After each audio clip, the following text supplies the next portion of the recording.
Hello दोस्तों। एक शहर जो पानी की बूंद बूंद के लिए तरसता था, वो आज कैसे सालाना 129 बिलियन गैलन पानी यूज कर रहा है।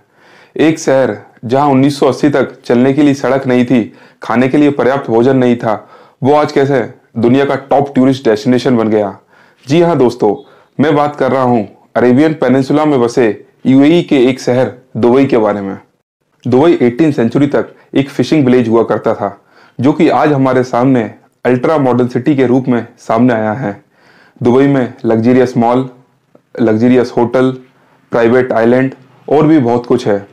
आज के इस वीडियो से सिटी ऑफ सुपरलेटिव कहे जाने वाले अल्ट्रा मॉडर्न सिटी दुबई कैसे बना समझने की कोशिश करेंगे, और साथ में इस शहर से हम क्या सीख सकते हैं। किस तरह 4000 स्क्वायर किलोमीटर में बसे इस शहर ने दुनिया के सामने अपने आप को एग्जाम्पल के रूप में रखा है, जिससे दुनिया इंस्पायर हो सकती है और नामुमकिन से दिखने वाले काम को मुमकिन कर सकती है। तो चलिए समझने की कोशिश करते हैं दुबई की कामयाबी का राज। दोस्तों, दुबई यूनाइटेड अरब एमिरेट्स के 7 एमिरेट्स में से एक है। आज की तारीख में यूनाइटेड अरब एमिरेट्स के कैपिटल अबू धाबी के बाद दुबई ही सबसे इंपॉर्टेंट एमिरेट्स है। अगर आप लग्जरियस होटल में रहना पसंद करते हैं तो आपके बकेट लिस्ट में दुबई जरूर होना चाहिए, क्योंकि दुनिया का एकमात्र 7 स्टार होटल बुर्ज अल अरब दुबई में ही मौजूद है। साथ ही में दुबई 5 स्टार होटल की लिस्ट में लंदन के बाद दूसरे नंबर पर आता है।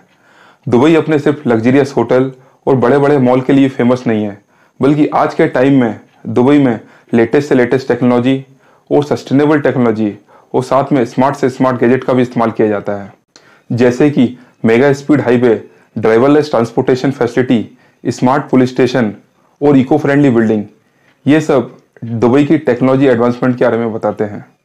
और साथ में दुबई में artificial reservoir, low water agriculture system and artificial flower garden को देखकर मिनिमम रिसोर्स को किस तरीके से इफिशिएंटली यूज किया जाता है, ये दुबई ने हमें सिखाया है। और साथ में दुबई एक रेगिस्तान होने के बावजूद दुनिया का सबसे बड़ा वर्टिकल फॉर्म दुबई में ही मौजूद है। अब सवाल आता है, इतना बड़ा मॉडर्न इंफ्रास्ट्रक्चर बनाने के लिए दुबई के पास इतना सारा पैसा कहाँ से आया। कैसे एक शहर जो एक फिशिंग विलेज हुआ करता था, वो आज कैसे अल्ट्रा मॉडर्न सिटी बन गया। अरेबियन पेनिनसुला में बसे होने के कारण बहुत सारे लोगों का मानना है दुबई के पास इतना सारा पैसा क्रूड ऑयल बेच के आया। बट एक रिपोर्ट के मुताबिक दुबई के टोटल रेवेन्यू में से सिर्फ 1% क्रूड ऑयल बेच के आता है। तो दुबई के पास अल्ट्रा मॉडर्न सिटी बनाने के लिए इतना सारा पैसा आया कहाँ से, इसको समझने के लिए हमें टाइम में कुछ पीछे जाना पड़ेगा और कुछ ऐसे लोगों के विजन के समझना पड़ेगा जिनका मानना था whatever Dubai should do, it should do in style. दोस्तों, इस किरदार का नाम है शेख राशिद बिन सईद अल मखदूम। सन 1950 में दुबई में पहली बार ऑयल की डिस्कवरी हुई, जिसके बाद दुबई दुनिया की नज़रों में आ गया। और ऑयल की डिस्कवरी के बाद दुबई और इसके साथ यूनाइटेड अरब एमिरेट्स की इकोनॉमी को काफ़ी बूस्ट मिला। पर जल्द ही दुबई ने महसूस कर लिया था कि ऑयल पर निर्भर रहकर लॉन्ग टर्म सस्टेनेबिलिटी को अचीव नहीं किया जा सकता, और इसी के साथ शुरुआत होती है मॉडर्न डे सक्सेसफुल और सस्टेनेबल दुबई की। दरअसल दोस्तों, आज दुबई जिस कामयाबी के पायदान पर खड़ा है, इसका श्रेय जाता है शेख राशिद को। शेख राशिद ने दुबई की बागडोर 1958 में संभाली थी और लगभग 32 सालों तक राज किया। जिस समय शेख राशिद ने दुबई की बागडोर संभाली, उस समय दुबई इकोनॉमिक क्राइसिस से जूझ रहा था, और उस समय दुबई की फेमस पर्ल और फिशिंग इंडस्ट्री पूरी तरीके से बर्बाद हो चुकी थी। 1950 में दुबई का सबसे बड़ा आय का स्रोत ऑयल एक्सपोर्ट ही था, लेकिन शेख राशिद ये जानते थे एक बड़ा एम्पायर सिर्फ ऑयल एक्सपोर्ट के दम पे नहीं बनाया जा सकता है। इसके बाद शेख राशिद ने रेवेन्यू के दूसरे सोर्स ढूंढना चालू किया। तभी उनकी नजर जाती है ट्रेडिंग पोर्ट्स पर। अब शेख राशिद ने इन ट्रेडिंग पोर्ट्स के लिए सुटेबल लोकेशन ढूंढने का भी काम चालू किया, क्योंकि शेख राशिद का मानना था ट्रेडिंग पोर्ट्स ऐसी जगह पे बनाए जाएं जहां से मैक्सिमम रेवेन्यू जनरेट हो सके। उदाहरण के तौर पर सन 1972 में पोर्ट राशिद की लोकेशन इस तरीके से रखी गई, जिससे गल्फ ऑफ ओमान और पर्शियन गल्फ के जरिए सेंट्रल एशिया में मैक्सिमम बिजनेस और ट्रेड किया जा सके। और साथ ही में शेख राशिद ने दुबई के लोकल बेसल और बाहर से आए बेसल के रिपेयरिंग के लिए दुबई ड्राई डॉक की स्थापना करवाई। दुबई ड्राई डॉक अपने समय में सबसे बड़ा रिपेयरिंग यार्ड हुआ करता था। इसके बाद ईयर 1975 में दुबई को पोर्ट से जोड़ने के लिए अल सिंदगा टनल की शुरुआत हुई, क्योंकि शेख राशिद का मानना था बिना इंटरनल कनेक्टिविटी के इन पोर्ट का मैक्सिमम यूटिलाइजेशन नहीं किया जा सकता। शेख राशिद ने ईयर 1979 में दुबई में होने वाले फंक्शन और एग्जीबिशन के लिए एक स्काई स्क्रैपर बनाने का फैसला किया। दरअसल दोस्तों, स्काई स्क्रैपर उस बिल्डिंग को कहा जाता है जिसकी ओवरऑल हाइट 490 फीट से ज़्यादा है।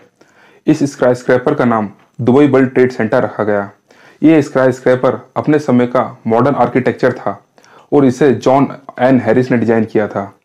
इस स्काई स्क्रैपर को खुद क्वीन एलिजाबेथ II ने इनॉग्रेट किया था। दोस्तों, शेख राशिद ने दुबई की इनकम बढ़ाने के लिए और रेवेन्यू बढ़ाने के लिए मॉडर्न पोर्ट्स, टनल और कॉम्प्लेक्स बढ़वाए, बट सबसे ज़्यादा कंट्रीब्यूट कमर्शियल फ्री जोन ने किया। दरअसल दोस्तों, कमर्शियल फ्री जोन ऐसे एरिया होते हैं जहां पर किसी भी गुड्स को इंपोर्ट, स्टोर और फ्रीली एक्सपोर्ट किया जा सकता है बिना किसी कस्टम ड्यूटी के। ऐसे कमर्शियल फ्री जोन किसी भी बिजनेसमैन के लिए हेवन की तरह होते हैं जहां पर वो मैक्सिमम से मैक्सिमम प्रॉफिट कमा सकते हैं। इसके बाद शेख राशिद ने ईयर 1990 में जेबल अली पोर्ट को कमर्शियल फ्री जोन बनाने का फैसला किया। इसके बाद दुबई में ट्रेड से होने वाले रेवेन्यू में काफ़ी तेजी से बढ़ोतरी होने लगी। शेख राशिद ने यूएई के सारे एमिरेट्स को कॉमन करेंसी अडॉप्ट करने का भी सुझाव दिया ताकि ये कॉमन करेंसी फॉरेन करेंसी के मुकाबले मजबूत हो सके। इस कॉमन करेंसी को आज हम दिरहम के नाम से जानते हैं, जो कि यूनाइटेड अरब एमिरेट्स की ऑफिशियल करेंसी भी है। शेख राशिद के बाद दुबई को आगे बढ़ाने की जिम्मेदारी उनके बेटे शेख मोहम्मद के ऊपर आई, जो कि यूनाइटेड अरब एमिरेट्स के करंट प्राइम मिनिस्टर भी हैं। शेख मोहम्मद ठीक अपने पिता की तरह दूर के सोचने वाले व्यक्ति थे। प्राइम मिनिस्टर बनने के पहले Sheikh Mohammed ministry of defence और सिविल एविएशन के भी मिनिस्टर रह चुके हैं, इसलिए उनकी सोच काफ़ी डायनामिक है। शेख मोहम्मद ने ठीक अपने पिता की तरह कनेक्टिविटी इंप्रूव करने पर ध्यान दिया। जहां उनके पिता ने वाटर ट्रांसपोर्टेशन को अपना सहारा बनाया, वहीं शेख मोहम्मद ने एयर ट्रांसपोर्टेशन को इंप्रूव करने पर ध्यान दिया। इसलिए उन्होंने एमिरेट्स एयरलाइन की शुरुआत की, जो कि वर्ल्ड की बिजिएस्ट एयरलाइन में से एक है और ये एयरलाइन वर्ल्ड के सारे बड़े शहरों से दुबई को जोड़ती है।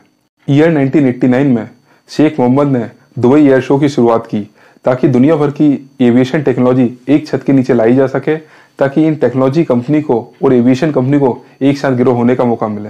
साथ में कुछ लोगों का मानना है शेख मोहम्मद का एविएशन सेक्टर को इतनी तेजी से ग्रो करना उनकी लॉन्ग टर्म स्ट्रेटेजी का एक पार्ट था ताकि वो दुबई को टूरिस्ट डेस्टिनेशन बना सकें। इसकी शुरुआत होती है दुबई में एक के बाद एक लग्जरी होटल बनाने से। सबसे पहले 1999 में बुर्ज अल अरब नाम से एक होटल बनाया गया। इसके बाद मानो दुबई में लग्जरी होटल बनाने की रेस सी लग गई। दुनिया की दूसरे शहरों की तरह दुबई के अपने कोई मॉन्यूमेंट्स नहीं है, पर हर साल लाखों टूरिस्ट दुबई आते हैं ताकि यहाँ के होटल्स की लग्जरी लाइफ जी सके। एक रिपोर्ट के मुताबिक 2022 तक दुबई ने टूरिज्म से $5 बिलियन का रेवेन्यू कमाया और इसमें बड़ा हिस्सा लग्जरी होटल्स का था। दुबई में अल्ट्रा लग्जरी होटल के अलावा टूरिस्ट के लिए sky diving, modern art gallery और मॉडर्न जू जैसी कई सारी सुविधाएं उपलब्ध हैं, जो कि दुबई को कंप्लीट फन पैकेज बनाती हैं। एविएशन और टूरिज्म सेक्टर के अलावा शेख मोहम्मद ने टेक्नोलॉजी और कॉमर्स पर भी काफ़ी काम किया है। ईयर 1999 में शेख मोहम्मद ने दुबई इंटरनेट सिटी बनाने का फैसला किया, जिसे DIC भी कहा जाता है। DIC बेसिकली इन्वेस्टर और बिजनेस को रैपिडली ग्रो करने में मदद करता है। शेख मोहम्मद जानते थे दुबई को आगे बढ़ाने के लिए बाहर से इन्वेस्टमेंट लानी होगी और DIC इसी पर्पस को फुलफिल करता है। इसलिए कंपनी को लैंड लॉन्गर लीज पे दिए जाने लगे और साथ में कंपनी को फुल ऑनरशिप रखने का मौका दिया गया। कंपनी के एस्टेब्लिशमेंट के लिए सिंगल विंडो ऑपरेटिंग सिस्टम भी सेटअप किया गया ताकि गवर्नमेंट का मिनिमम से मिनिमम इंटरप्शन रहे। यही सब कारण थे जिसके कारण बहुत सारे बिजनेस दुबई में सेटअप होने लगे और उनको ग्रो होने में कोई भी दिक्कत नहीं गई। आज के टाइम में दुबई गल्फ कंट्री के सारे शहर से काफ़ी आगे नज़र आती है। दुबई की प्रेजेंस नेचुरल फार्मिंग से लेके आउटर स्पेस तक हर फील्ड में नज़र आती है।